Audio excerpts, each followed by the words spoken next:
Welcome to the On Record podcast. This is a podcast where we talk with professionals and subject matter experts from diverse markets that are using video and audio and technology in innovative ways to support their organization's objectives. My name is Mike Anzalone, and my co-host is Carmen Haak. And our guest today is Caren McDonough. Caren is the clinical director for the Speech, Language, and Hearing Clinic at Northeastern University. Welcome, Caren. Thanks for having me. So before we hop in, why don't you tell us a little bit about yourself and your professional journey and how you got to Northeastern University? Sure. I've been a speech language pathologist, or SLP, for over 30 years. I've worked with adults and children of all ages in acute care, inpatient and outpatient rehab, schools, private practice, everywhere. And one of my favorite parts of those jobs was always supervising students, clinical fellows, mentoring new staff. So when a position opened at Northeastern in 2019 for a clinical supervisor in their SLP grad program, I jumped at the chance to take that position. I was a clinical supervisor in the on-campus clinic, the Speech, Language, and Hearing Center, for a few years, and also worked as an offsite clinical coordinator, which connected students with their offsite supervisors. And then when the position of SLP clinic director opened, I took on that role. And so I'm now the SLP clinic director and an assistant clinical professor, and that's where I am today. Sounds like you have a supervisor role. That's your personal mission of mentorship. How does that tie into your organization's mission and what they focus on as the core objectives and outcomes? Well, the mission at the Bouvet College of Health Sciences, where we are at Northeastern, it's basically advance academic excellence to promote healthcare to everyone across the lifespan. So yes, mentoring is so important to me and a huge part of that. And I know you're going to ask about video technology and where that might fit into that too. And that plays a huge role in what we do with our teaching and mentoring. So along those lines, Caren, I know that you won the Supervisor Excellent Award a couple of years in a row, which speaks to how you develop clinicians. So talking about video, can you walk us through how you use video review and feedback loops to coach your students in their clinical placements? And what does that process really look like? Yeah, absolutely. So we have really two things. We have video in the classroom, and then we have video in the clinic. So before any of our students can ever work with the clients, they're supposed to have 25 guided observation hours. And so in order to do that, a lot of times they can't get in live to observe sessions and things like that. So in the classroom, I can share videos of sessions that we've conducted, both diagnostic and therapeutic. I share those with the students, and then we have discussions about them and thinking about what went well and why, and what might you do differently as a clinician. So we definitely use technology in the classroom, but then also in our clinic, we have 7 treatment rooms. And so each treatment room has a camera set up, and we record every single one of our sessions, diagnostic and therapy. And I can be watching live. Families can watch live from a room where we have a few of the laptops set up. I can watch from home if I needed to check in on somebody. But basically, we're watching, taking notes, able to provide student feedback. And we record all those sessions too, so that we can review later and so that the students can review later. Our students have to take data as they're working with clients, and that's a real challenge when you're a brand new clinician. It's a challenge for anyone, but it's a challenge for brand new clinicians. So to be able to play back that video and to then watch how they worked with the client, how the client responded, then they're able to take that and say, okay, what did I do well? What do I want to do again next time? What kind of data did I maybe miss while I thought I was collecting everything that I was collecting? And then what can I do for the next session?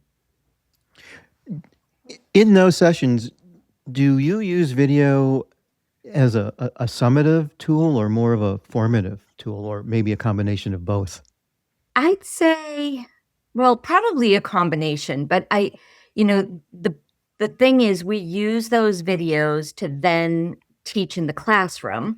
So we're using those to say, and we try not to use them when we have students still there. So I would never take a video of a current student and play it for a classroom of their peers, but we take ones that are maybe a couple years older and use those in the classroom.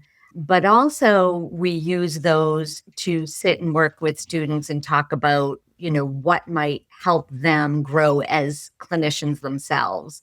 And also looking at what the client's doing and what their reactions were and how they can then figure out what they should do for their next sessions.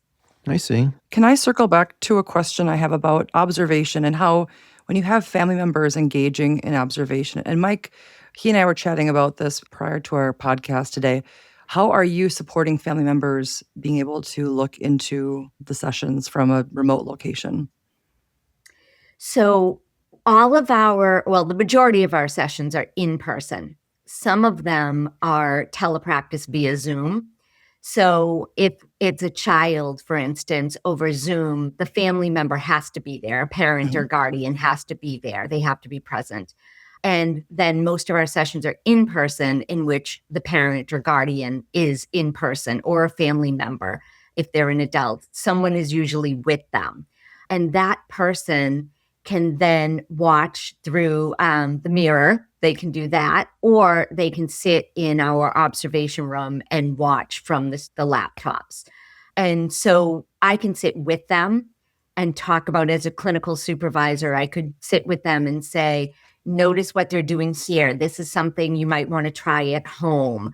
Family members can chime in and say, they've never done this before. How do I get them to do this? Or she's asking him this, but he thinks she means that. Can we go into the room and change things? So it really gives us so much opportunity for the families to be involved, not only with the live sessions, if we have to go in and work with them, work with the client. If the child's crying and needs his mom, we can see that and go right in. But also for home, what are some of the things that are working well? And we can then say, this is something you might want to implement at home to encourage them to continue this growth. Do you find there's a big difference working with adults and then working with smaller children from an observational perspective?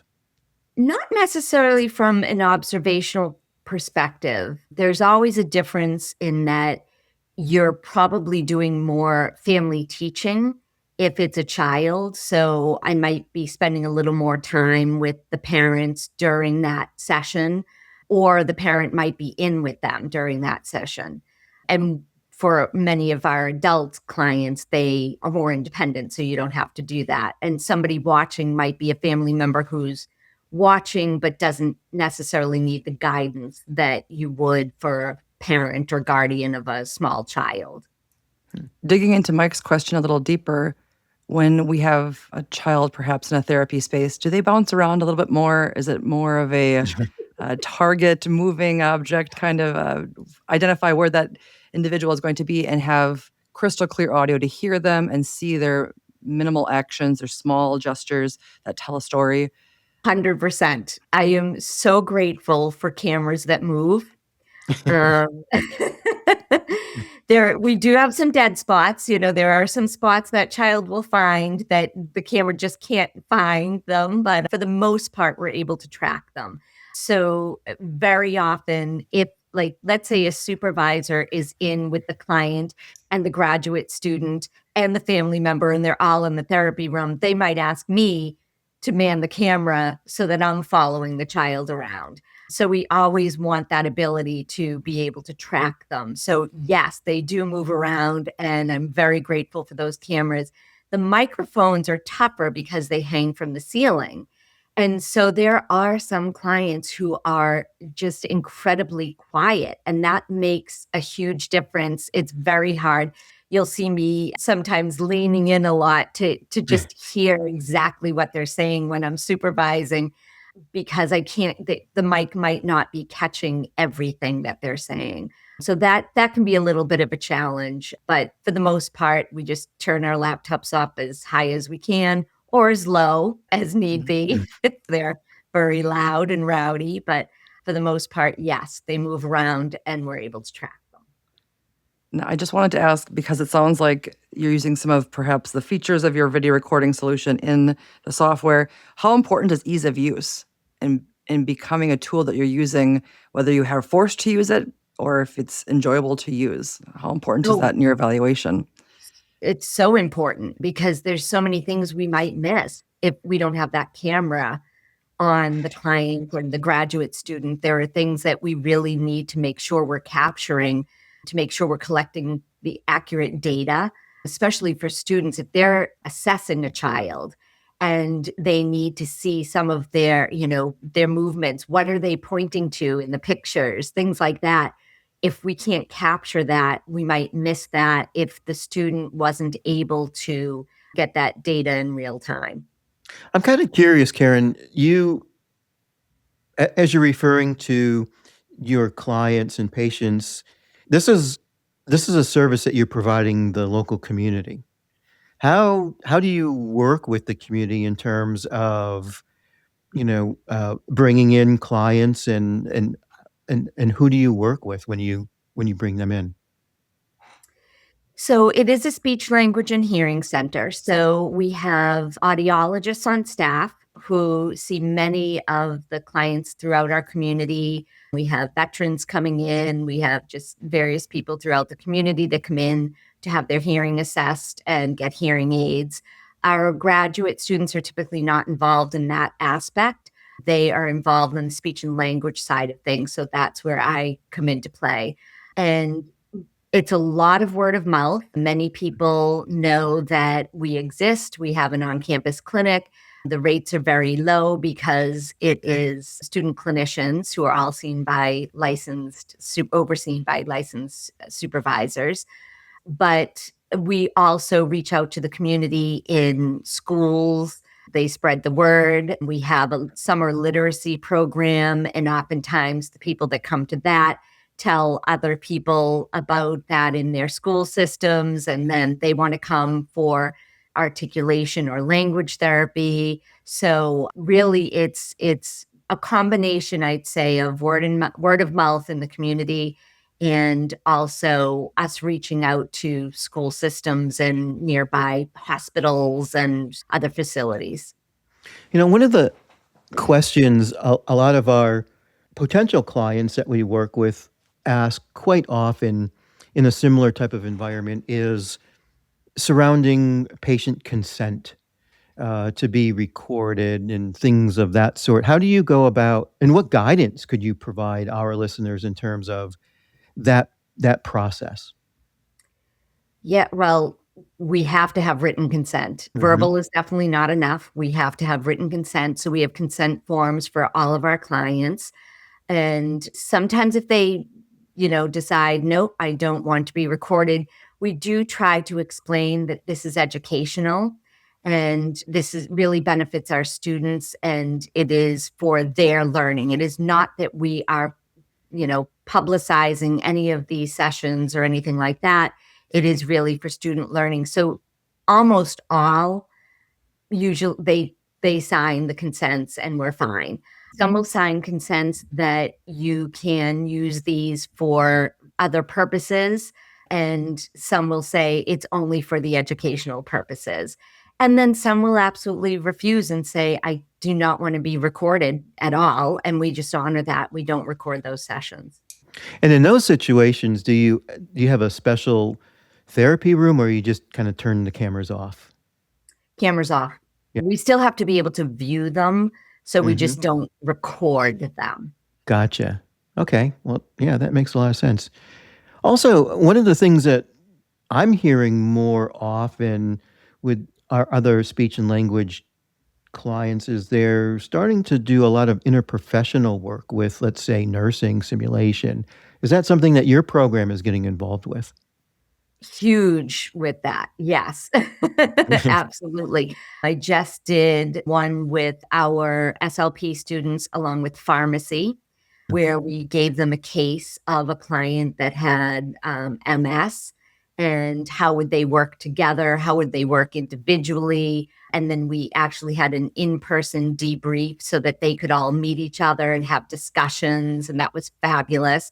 We have one with the physical therapy students that we do in our sim lab at Northeastern. We'll be doing that in a few weeks, where they go in and they work with a Mhm. patient who's an actor who comes in and Yep. they have aphasia or some other issues going on, and the PT and the SLP students will go in and do an assessment on them. So yes, we have lots in the works with this. I'm kind of curious, what does the career path look like for a speech and language student? So there's so many places you can work, so much you can do. And it's one of the things I always love to tell students is you don't have to know exactly what you want to do. Under the umbrella of speech language pathology, you know, you can work in early intervention, going into people's homes. You can run a private practice or work for a private practice.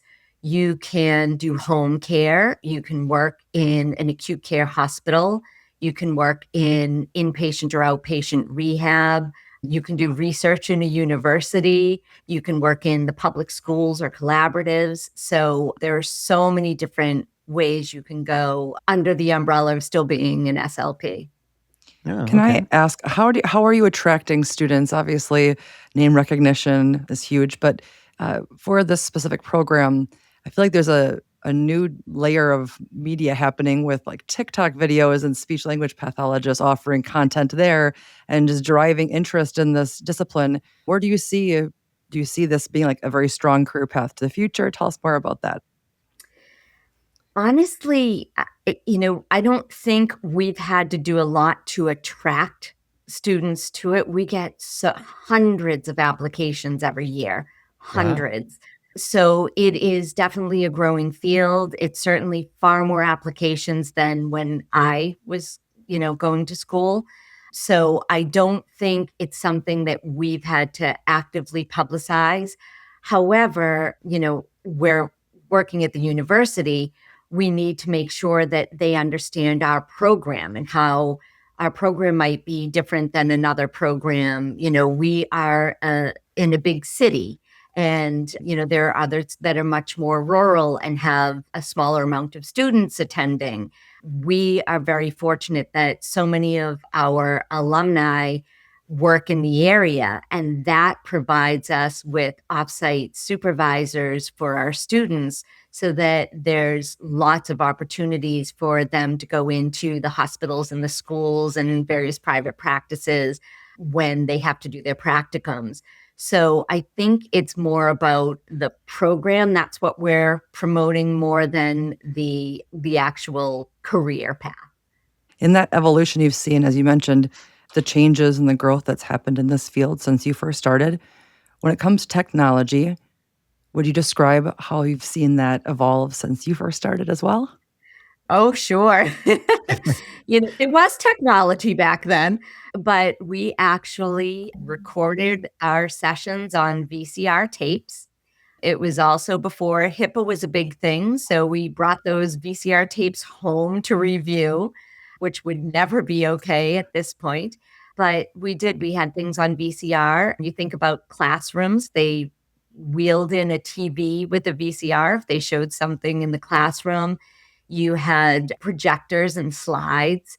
And then even when I started at Northeastern, we were using DVDs. So you had to go to the huge machine, all the DVD players, and we went in and we'd have to select the right one, put the DVD in and make sure we hit record, then run into the room, to start the session. And so about a year into working at Northeastern, we started with the digital recordings, which, now we can schedule the recordings, which is huge, to be able to just set those up so they're ready to go at the beginning of the semester.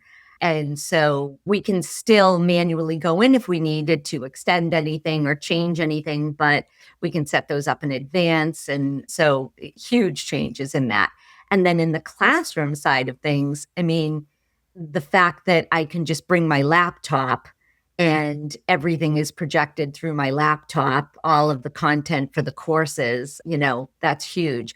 And then I can play the videos that we have recorded in our sessions in the clinic and use those for guided observations in the classroom. So yeah, technology has changed quite a bit. I feel like Mike is about to say, where's it going? So I'll, well, I'm I queuing was you up, going Mike. to, but before I go there,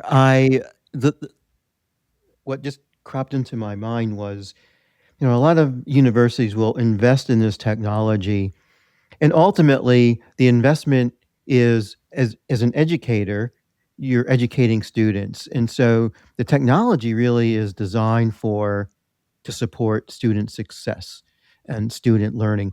I'm kind of curious how your students, what their feedback is in using video. Well, none of us want to be video recorded. I certainly don't. I usually hit record, if we have a Zoom session, I'll hit record after I go off screen and, so nobody wants to be recorded. However, they will say that it's just vital to their learning because it's so stressful when you are a new clinician and you are working with clients in a session. It's overwhelming.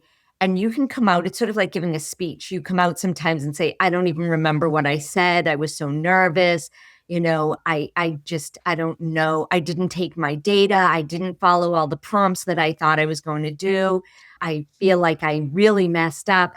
And then, they'll watch and say, oh, okay, wait, I did do this. I did do that. I just sort of blacked out a little, didn't remember it. But there's also subtleties that they'll miss and they'll say, I didn't even notice that the child was doing this, or I didn't even notice that the mom had helped at this point with something.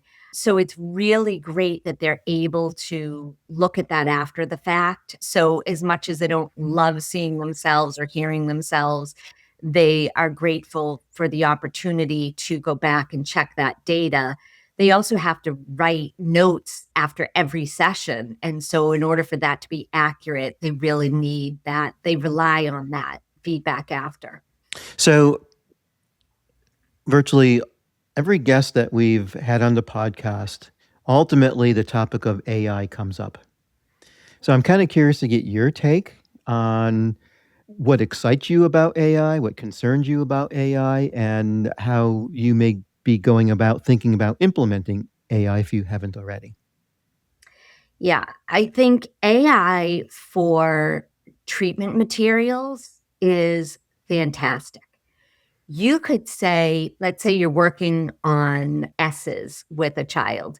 You could say, to ChatGPT or whatever format you're doing, Claude, anything, you could say, give me a list of 20 sentences using S in the initial position of the words. You could say, give me a story, write a story using S's. And so, things like that, that's fantastic. The amount of time that saves is just wonderful. It's a great tool to have.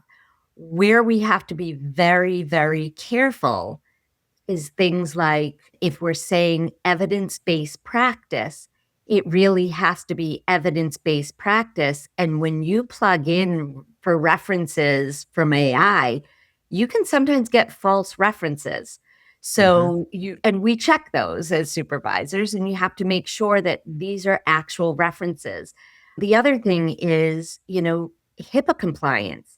You can't put in a whole bunch of client information and then say, give me a treatment plan for this person, that's not okay. So you really have to be careful of that. So there are great parts to it, but there's also parts that, in a clinic you have to be wary of. Well, I had the opportunity of visiting your clinic last year. It's a beautiful clinic. Before we wrap up, Caren, is there anything else that you'd like to share with our listeners? Maybe those listeners who are maybe just getting into the field of speech and language, pathology. Maybe they're looking to set up a video system in their clinic. Lessons learned, challenges that you've overcome, things of that sort. Sure. Yeah, I would say for the most part, challenges are fairly minor. Sometimes it's user error, mistiming, recording, things like that. Wi-Fi issues can cause a lot of glitches with the system, so you have to be careful there. I would say make sure you have whatever video system you're using, you have their support on speed dial, just in case. You have Mike's cell phone number too, don't you? Yeah. Sometimes it's, you'll hear from me. I need you immediately. I need help right this second. So we definitely need that. We rely heavily on tech support, but also you want to make sure that before you have a system that you check into HIPAA compliance. We had many meetings with our HIPAA compliance officers as well as with IBS, so that we could make sure that we were being HIPAA compliant with all of our recordings. And you want to make sure that your IT department can support you. That's really important before you install a new system. Well, this has been a great conversation. How can our listeners get in touch with you if they have an interest in learning more about your program? Sure. They can email me. It's ca.mcdonough, McDonough, @northeastern.edu. Or I have a Teams number, 617-373-7831. Well, thanks, Caren. We appreciate your time. Thanks so Caren. much. Take care. On Record is a podcast presented by Intelligent Video Solutions, hosted by Mike Anzalone and Carmen Haak, and produced by Kyle Shellstead. Find us online at ipivs.com/onrecord and on social media at Intelligent Video Solutions.